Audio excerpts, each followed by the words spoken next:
Hello traders, welcome back to the trading insider YouTube channel.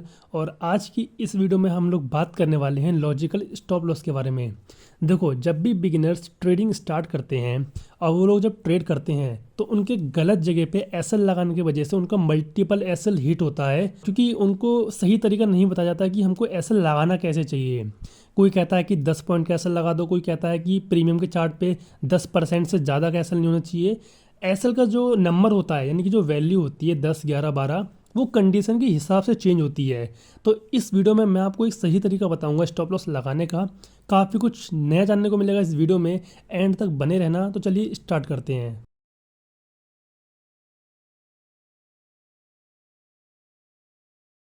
तो देखो, इस चीज़ को मैं आपको एग्जांपल के साथ दिखाऊंगा, क्योंकि मैं हर चीज़ एग्जांपल के साथ ही समझाता हूँ।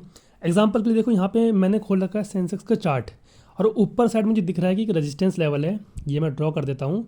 ये ऊपर की साइड में रिजेक्शन है, ये एक सप्लाई जोन है। अगर आप लोग देखोगे तो मल्टीपल टाइम यहाँ पे सेलिंग आई है। ठीक है, अब मुझे चल गया पता कि ये जो लेवल है सप्लाई जोन है, तो यहाँ पे सेलर्स एक्टिवेट होते हैं, तो मैं अपना पुट साइड का ट्रेड यहाँ पे ले सकता हूँ। अब जब थर्ड टाइम मार्केट यहाँ पे आई थी इस सप्लाई जोन पे, और ये इन्वर्टेड हैमर जो बनाई है शूटिंग स्टार, यहाँ मैंने ले लिया अपना ट्रेड, क्योंकि यहाँ पे था सप्लाई जोन। अब मैं यहाँ पे एसएल कहाँ लगाऊंगा? कोई लोग कहेगा कि यहाँ पे 10 पॉइंट का एसएल लगा दो, कोई बोलेगा इतना लगा दो। अब लॉजिक के साथ समझिए, देखिए ये है सप्लाई जोन, इसके ऊपर है सेलर्स का एरिया, यानी कि इसके ऊपर सेलर्स हैं जो कि एक्टिवेट हो जाते हैं जब मार्केट इसके ऊपर जाती है। तो यानी कि अगर मैं अपना स्टॉप लॉस इस ये जो सप्लाई जोन है इस जोन के ऊपर रखूँ यहाँ कहीं तक, तो मेरा सबसे सेफ एसएल बनेगा। क्यों? क्योंकि अगर मार्केट बाय चांस मेरे तरफ जाने के बाद मेरे अपोजिट जाना स्टार्ट भी करती है, मेरे अगेंस्ट जाना स्टार्ट भी करती है, तो हो सकता है कि ये जो लेवल है यहाँ से अगेन मार्केट सेलिंग में जाना स्टार्ट कर दे, मेरी डायरेक्शन में जाना स्टार्ट कर दे। क्यों? क्योंकि जो ये ऊपर का लेवल है यहाँ पे बहुत सारे सेलर्स बैठे हुए हैं, और मेरी जो ट्रेड है वो भी सेल साइड का है। तो मैं अपने एसएल यहाँ पे फिट करूँगा इस रेजिस्टेंस जोन के ऊपर।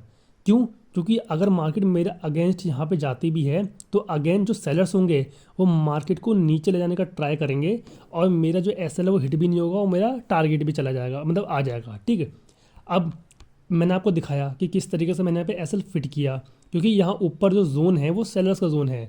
तो मैं अपना एसएल इस विक के पास लगा सकता हूँ, क्योंकि प्रीवियस टाइम जो बायर्स हैं वो मैक्सिमम इस पॉइंट तक लेके जा पाए थे मार्केट को, इसके ऊपर नहीं ले जा पाए। यानी कि इस पॉइंट तक बायर्स की बस की बात है ले जाने की। तो मैं क्या करूँगा, इससे हल्का सा 2-4 पॉइंट ऊपर ऐसे फिट करूँगा अपने एसएल, ताकि अगली बार बायर्स अगेन आए तो वो इस लेवल तक ही आ पाएंगे, क्योंकि उनको पता है कि हमारी जो बस की बात है या पावर है वो यहाँ तक लाने की है मार्केट को। जो सिंपली मैं इसके जस्ट थोड़ा सा ऊपर एसएल यहाँ पे लगा दूंगा, और ये मेरा सबसे सेफ एसएल बन जाएगा। ठीक, अब एसएल जो है आप छोटे से छोटा लगाने का ट्राई करो, मतलब टारगेट बड़ा होना चाहिए उसके हिसाब से। बड़े भले से आपका जो रिस्क है वो कितना भी हो, पर उसका जो रिवॉर्ड होना चाहिए वो ज़्यादा होना चाहिए। लाइक मान लो मैंने यहाँ पे ये 67 पॉइंट का एसएल रखा है, तो मैं ट्राई करूँगा कि जो मेरा टारगेट है वो करीबन करीबन होना चाहिए 1:3 वरना 1:4। ठीक, अब देखो यहाँ पे क्या हुआ, मैंने क्या कहा था आपको कि सबसे सेफ असल मेरा इस जोन के ऊपर है। अगर मार्केट मेरे अगेंस्ट जाती भी है, जो कि देखो यहाँ पे गई भी है, तो इसी जोन से जो सेलर का जोन है यहाँ से मार्केट नीचे जाना अगेन स्टार्ट कर दी। यानी कि ये जो जोन है ऊपर का, ये मेरी सबसे सेफ जोन है। तो इस तरीके से आपको स्टॉप लॉस अपना लगाना होता है। और आपको एग्जांपल दिखाता हूँ, क्योंकि एक एग्जांपल से आपको इतना खास समझ में आएगा नहीं। चलिए दूसरा एग्जांपल देखते हैं। अब देखो नीचे नीचे देखते हैं हम लोग सपोर्ट जोन पे। अब देखो ये मुझे दिख रहा है कि ये है एक सपोर्ट जोन इस तरीके से। अब मार्केट फर्स्ट टाइम यहाँ पे आई थी, अच्छी खासी बाइंग आई थी मार्केट में।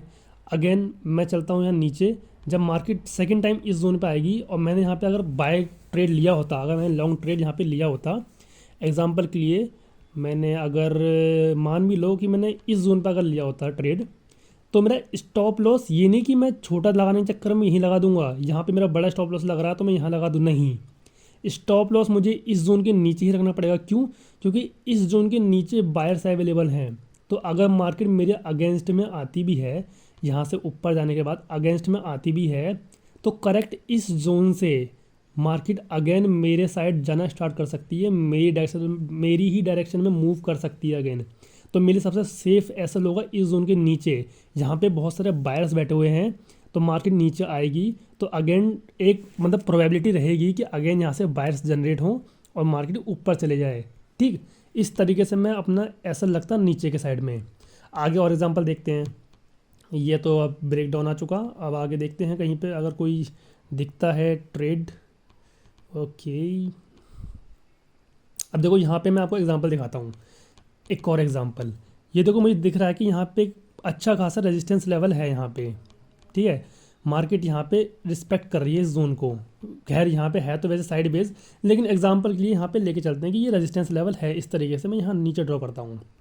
तो देखो यहाँ पे अगर मैंने ट्रेड लिया होता इस जगह पे, पहली बार मैं ट्रेड नीचे गया इस जगह से, सेकंड टाइम जब ये मार्केट नीचे आई, अगर मान लो जो लोग क्लोजिंग पे लेते हैं ट्रेड तो वो लोग यहाँ लेते, तो वो अपना स्टॉप लॉस छोटा लगाने के चक्कर में ये थोड़ी ना यहाँ पे लगाए थे, वो उनको लगाना रेजिस्टेंस जोन के ऊपर ही पड़ेगा अपना ऐसा इस जगह पे, क्योंकि प्रोबेबिलिटी यही है कि जो सेलर्स हैं वो इस जोन पे बैठे हुए हैं। तो अगर ट्रेड अगेंस्ट जाना स्टार्ट भी करेगा तो इस जोन से फिर से सेलिंग में जा सकता है। और ऐसा ही देखो यहाँ पे कई बार हुआ भी था, अगर जिस बंदे ने यहाँ पे ट्रेड लिया होगा उसका देखो ट्रेड ऊपर गया और अगेन इसी जोन से मार्केट नीचे आई, फिर अगेन ऊपर गई, फिर थर्ड टाइम पे एसएल हिट हो गया। वो नॉर्मल है, क्योंकि ज़रूरी नहीं है कि हर बार मार्केट हमारे हिसाब से चले। और देखते हैं एक दो एग्जांपल। अब देखो यहाँ पे हम लोग देखते हैं थर्ड एग्जांपल। देखो ऊपर से ये है एक ट्रेंड लाइन, ऐसे अगर मैं ड्रॉ करूँ उसको प्रॉपर तो ये है एक ट्रेंड लाइन। ठीक है, क्योंकि 2 बार इस जोन को टच करके मार्केट नीचे गई है। अब देखो जब मैं अपना यहाँ पे स्टॉप लॉस लगाता, ये थर्ड टाइम जब ट्रेड यहाँ पे आया है थर्ड टाइम, और यहाँ पे मैं ट्रेड अपना पंच करता शॉर्ट साइड में, क्योंकि यहाँ पे रेजिस्टेंस जोन से जो ट्रेंड लाइन है, ये एक रेजिस्टेंस लेवल है, यहाँ से शूटिंग स्टार बनी है, तो यहाँ पे एक परफेक्ट ट्रेड बनना है। तो मैं अपना स्टॉप लॉस कहाँ लगाता? अब मैं अपना स्टॉप लॉस यहाँ तो लगाता नहीं छोटा मोटा सोच के कि यहाँ लगा दूँ, भले से मेरा स्टॉप लॉस बड़ा बनेगा, लेकिन जो मेरा एकदम वैलिड और एकदम लॉजिकल स्टॉप लॉस होगा वो ये ऊपर वाला लेवल होगा, जो रेजिस्टेंस जोन से जो ये रेजिस्टेंस लेवल है एक ट्रेंड लाइन, इसके ऊपर ही होगा। क्यों?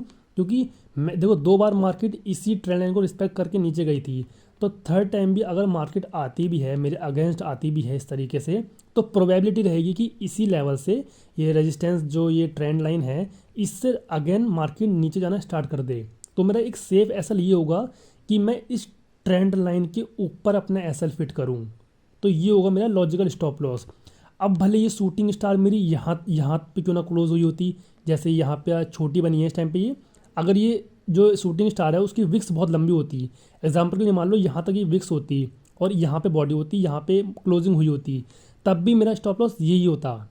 भले से कितना भी बड़ा स्टॉप लॉस बने, पर स्टॉप लॉस जो वैलिड स्टॉप लॉस होता है, लॉजिकल स्टॉप लॉस, वो यही होता। अब भले ये शूटिंग स्टार कितनी भी बड़ी बन गई होती, भले ये शूटिंग स्टार यहाँ तक क्यों नहीं बनी होती, फिर भी मेरा जो लॉजिकल स्टॉप लॉस है वो ये ट्रेंड लाइन के ऊपर ही होता। ठीक है, अब बहुत सारे लोग बोलेंगे कि इतना बड़ा स्टॉप लॉस थोड़ी ले लेंगे हम लोग, अगर किसी ट्रेड में बनेगा भी तो एक पोजीशन साइजिंग नाम की भी चीज़ होती है, आप अपनी क्वांटिटी कम कर दो। अगर दिखता है कि बहुत ही ज़्यादा बड़ा स्टॉप लॉस बनना है तो उसको छोटा मत करो, ट्रेड को उसको जाने दो, उस ट्रेड को लो ही मत। तो ऐसा तो है नहीं कि आपने आखिरी बार वो सेटअप बना है अब आगे कभी बनेगा ही नहीं। अब भाई एसएल बड़ा बनना है तो या तो क्वांटिटी कम कर दो, नहीं तो फिर रहने दो, मत करो ट्रेड अगर ज़्यादा बड़ा स्टॉप लॉस है। लेकिन जो लॉजिकल स्टॉप लॉस है वो वही रहेगा जो होता है लॉजिकल स्टॉप लॉस, जो मैंने आपको यहाँ पे बताया ट्रेंड लाइन के ऊपर। अब भले ये जो शूटिंग स्टार वो यहाँ पे क्यों ना बन गई हो, भले नीचे और क्यों ना बन गई हो, पर जो लॉजिकल स्टॉप लॉस है वो यही रहेगा इस तरीके से। ओके, तो इस तरीके से आपको अपना स्टॉप लॉस लॉजिकल लगाना चाहिए। और अगर आप लोग बिगिनर्स हो तो मैं आपको यही रिकमेंड करूँगा कि आप लोग अपना एसएल सिस्टम पे लगा के रखा करो, क्योंकि कभी कभी मार्केट स्पाइक में इतनी तेज़ चले जाती है कि आपको एग्जिट करने का मौका भी नहीं देगी। तो आप अगर बिगिनर्स हो तो एसएल लगा के काम क्या करो, लाइक आप भले निफ्टी 50 में कर रहे हो चाहे सेंसेक्स में कर रहे हो, किसी में भी कर रहे हो, स्टॉप लॉस सिस्टम पे लगा के किया करो। ठीक है, मैं रिकमेंड करूँगा तो आप लोग ब्रैकेट ऑर्डर इस्तेमाल करना। ब्रैकेट ऑर्डर क्या होता है? ये ब्रैकेट ऑर्डर आपको धन में एक फीचर्स मिलता है। इसमें होता क्या है, मान लो ये एक ऑप्शन है निफ्टी 50 का, ये ऑप्शन है 23,450 की कॉल, और इसको मैं बाय कर रहा हूँ। भले मैं बाय कर रहा हूँ चाहे सेल कर रहा हूँ, कुछ भी कर रहा हूँ, मान लो एग्जांपल के लिए मैं बाय कर रहा हूँ, तो मैं बाय पे क्लिक करूँगा। बाय पे क्लिक करने के बाद मुझे यहाँ पे एक ऑप्शन मिलेगा ब्रैकेट ऑप्शन। इसमें मैं क्या कर सकता हूँ, सबसे पहली चीज़ कि कितनी क्वांटिटी लेनी है। यहाँ पे लॉट है, मान लो मुझे 5 लॉट लेनी है तो यहाँ पे लिख दूंगा 5 लॉट। उसके बाद प्राइस कि कितने प्राइस पे आपको बाय करना है। अगर मार्केट प्राइस पे बाय करना है तो मार्केट प्राइस पे क्लिक कर दो, तो मार्केट प्राइस पे बाय हो जाएगा। यहाँ पे आपको सेट करना पड़ेगा अपना टारगेट। ये नहीं कि आप एग्जिट कर रहे हो, मतलब सामने हैंड टू हैंड एग्जिट कर रहे हो, नहीं। टारगेट भी आप यहीं पे लगा सकते हो। लाइक मैं चाहता हूँ कि मेरा टारगेट लग जाए 144 पे, ठीक है। स्टॉप लॉस, आप स्टॉप लॉस भी हैंड टू हैंड लगा सकते हो कि मेरा स्टॉप लॉस लग जाए लाइक 130 पे। इस तरीके से ये एक ब्रैकेट ऑर्डर होता है जहाँ पे आप टारगेट प्लस स्टॉप लॉस और प्लस मार्केट प्राइस पे ख़रीदना, और या फिर किसी स्पेसिफिक लिमिट ऑर्डर पे ख़रीदना है, आप एक संग सब कुछ यहाँ पे लगा सकते हो डिटेल्स अपनी। और ये ऑप्शन आपको धन में मिलता है। तो धन में अकाउंट ओपन करवा लीजिए, डिस्क्रिप्शन में लिंक दे रखा है, और इसको यूज़ करके देखना। अगर हम लोग बिगिनर्स हो तो ब्रैकेट ऑर्डर ज़रूर से यूज़ करना।